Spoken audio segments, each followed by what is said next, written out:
Avec vous Christophe Dansette. Bonjour Christophe. Bonjour Pauline. Coupe du Monde qui a donc commencé avec la défaite du pays hôte, le Qatar battu par l'Équateur 2-0 et qui se poursuit aujourd'hui avec 3 matchs au programme et l'attendu Sénégal. Cette Coupe du Monde, et c'est de ça dont on parle avec vous Christophe ce matin, c'est d'abord la plus chère jamais organisée dans l'histoire de la compétition.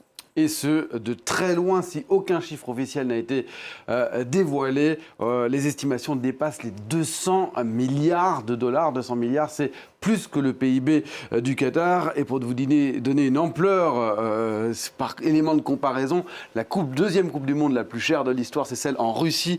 Moins de 12 milliards de dollars d'investissement. On est presque 20 fois plus cher. Et la Coupe du Monde en France, organisée en 1998, c'était 1,3 milliard de dollars d'investissement. En réalité, 200 milliards de dollars, c'est plus que l'ensemble des investissements pour toutes les Coupes du Monde jamais organisées depuis la première en 1930. Et pour cause, Christophe, le Qatar est parti quasiment d'une feuille blanche. En 2010, lorsque le Qatar est désigné par la FIFA comme pays organisateur, le pays ne ressemble pas du tout à ce qu'il est devenu aujourd'hui. Il a fallu construire 7 stades sur les 8 de la compétition. Le 8e, lui, a été modernisé pour un budget total de 8 à 10 milliards de dollars. Des stades qu'on voit ici, dont on ne sait pas d'ailleurs ce qu'ils deviendront après la compétition, à part l'un d'entre eux construit en container qui sera démantelé. Une ville entière, on la voit ici, Lusail est sortie entièrement du désert. Elle a été donc construite, d'ailleurs elle n'est toujours pas terminée. Et c'est là où se tiendra la finale de la compétition. Le pays a également construit un métro avec 3 lignes dont la gestion a d'ailleurs été confiée à des entreprises françaises. La RATP, c'est-à-dire le métro parisien, et une filiale de la SNCF, Keolis, budget 36 milliards de dollars, plus évidemment des autoroutes et des infrastructures de logement, des hôtels qui ne suffiront pas pour accueillir l'ensemble des supporters qui devront, pour certains, se loger dans le pays voisin des Émirats Arabes Unis et faire des navettes en avion pour atterrir à l'aéroport international de Doha qui, pour le coup, a été modernisé et agrandi. D'où le poids écologique qui fait partie des critiques à l'égard de cette organisation au Qatar. Vous l'avez dit, manque de structures hôtelières et pour cause, le Qatar, c'est un tout petit pays. Il est à peine plus grand que la Corse ou que Paris et sa grande banlieue. 11 500 km² de superficie. Jamais la compétition n'avait été organisée dans un pays aussi petit. Un pays qui prévoit d'accueillir pendant ces 4 semaines 1 200 000 supporters. C'est beaucoup pour un pays où résident pas plus que 2 800 000 de personnes.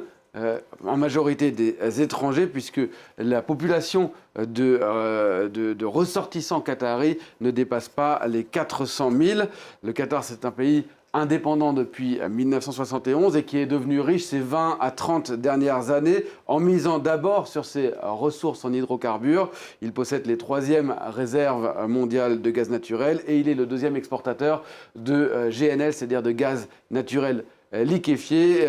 Et entre parenthèses, la guerre en Ukraine en ce moment et la suspension d'une grande partie du gaz russe enrichit encore cet émirat qui a l'un des PIB par habitant les plus élevés au monde, 91 000 dollars, c'est 2 fois plus que la France. Et la Coupe du Monde, c'est aussi une machine à cash. Alors, pas tellement pour le Qatar, qui ne parviendra, c'est sûr, pas à être rentable, c'est-à-dire à rembourser ces 200 milliards de dollars d'investissement, mais pour qui cette Coupe du Monde est avant tout une belle vitrine, malgré les polémiques autour des droits de l'homme ou bien du respect de l'environnement. Le Qatar cherche à diversifier ses revenus et espère sur le long terme des retombées en matière de tourisme pour imiter un peu ce que fait son voisin à Dubaï. Mais la formidable machine à cash, c'est d'abord pour la FIFA, la Fédération internationale de football, qui espère en tirer jusqu'à 7 milliards de dollars de revenus sur la période 2019-2022. Un peu plus de 6 milliards de dollars sont déjà assurés et cette édition est déjà considérée comme celle qui rapportera le plus d'argent à l'association devant la Russie en 2018 et ce, avant tout, grâce aux droits télé, 4 milliards de téléspectateurs attendus pendant ces 4 semaines de compétition. C'est la moitié des habitants de la planète devant leur écran. Les droits télé et aussi les contrats marketing et publicitaires.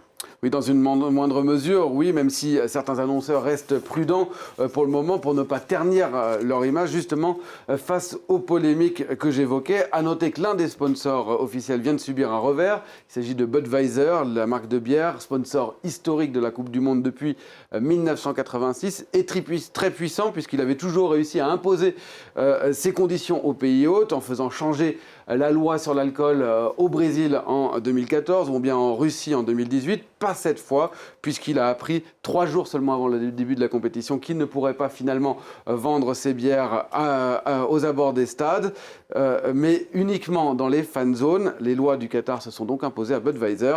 Enfin, pas pour tout le monde, car il y aura quand même de l'alcool servi, du champagne et des bières dans les stades, dans les espaces VIP, pour un prix allant jusqu'à 30 000 $ quand même.